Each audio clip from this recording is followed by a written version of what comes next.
Welcome to the Box Score Sports Podcast.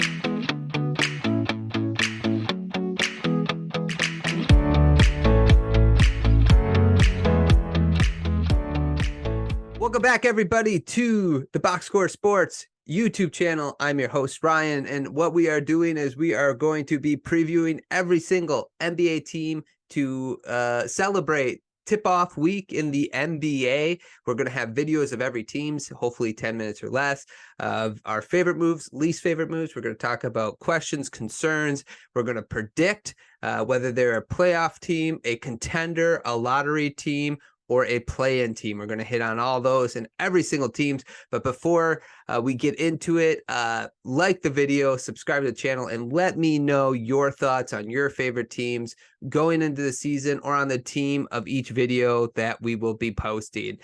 With that said, let's get into our prediction. Previewing the Charlotte Hornets. The Charlotte Hornets last year finished 27-55 in the East. They weren't a very good team, but they also had a lot of injuries. They were still dealing with that Miles Bridges stuff, which he didn't play all year, which was, unfortunately for them, a very important piece. But that leads into our offseason moves. My favorite offseason move they made is drafting Brandon Miller. As a Piston fan, I wanted two guys in this draft. I wanted Wembanyama and I wanted Brandon Miller before the draft lottery. Those were the two guys I wanted. Unfortunately, we did not get Wembanyama and we did not get Brandon Miller. So I'm kind of jealous.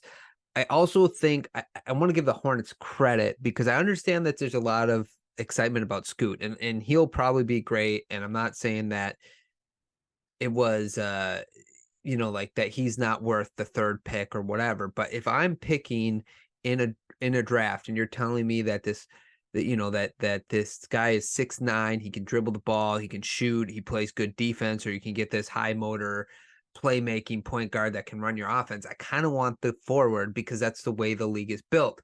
I think with your best player being a guard, like that's 6'3" or smaller, it's harder to have success at the highest level versus if you have a really good forward or a forward that's playing at a high level.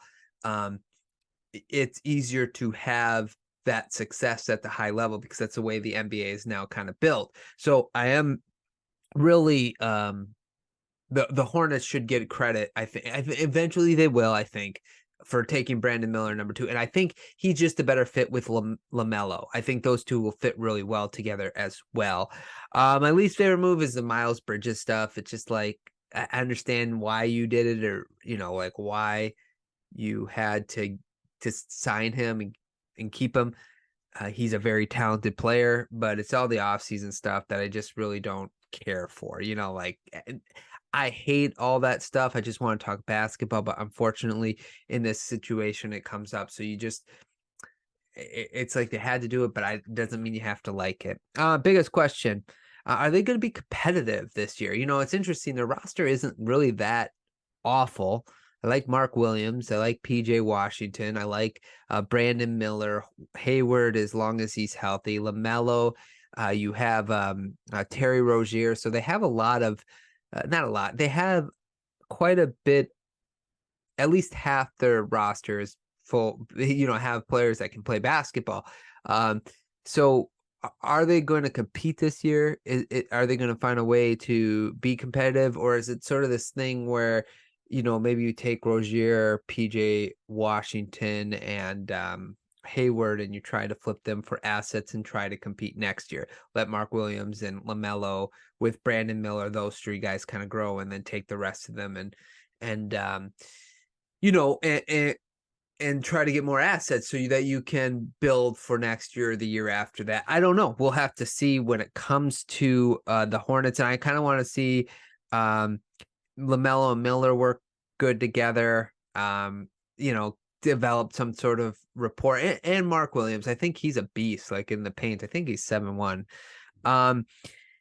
The other point, I kind of mentioned it, maybe Gordon Hayward will be traded. There are a lot of veteran teams out there. I think his contract's expiring after this year. And if that's actually the case, I think there's teams out there that might be interested in grabbing him for like a year rental.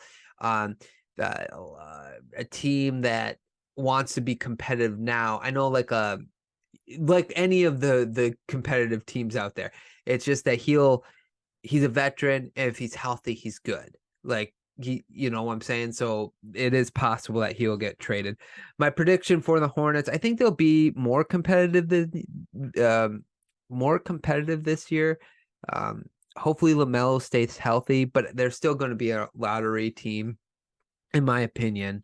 But that's all I have for the Charlotte Hornets. Let me know your thoughts on the Charlotte Hornets. What is your predictions? What were your favorite moves, your least favorite moves? Do you think that they'll make a move, get rid of the older guys, or do you think it's best if they grow together? Let me know down in the comments down below. Like the video, subscribe to the channel. Thanks so much for watching. We'll talk to you guys soon. Thanks so much for watching this clip of the Box Score Sports Podcast. I hope you guys enjoyed. If you haven't yet, please subscribe to our channel. Follow us on Instagram and Twitter or X. And we'll talk to you guys real soon. See ya.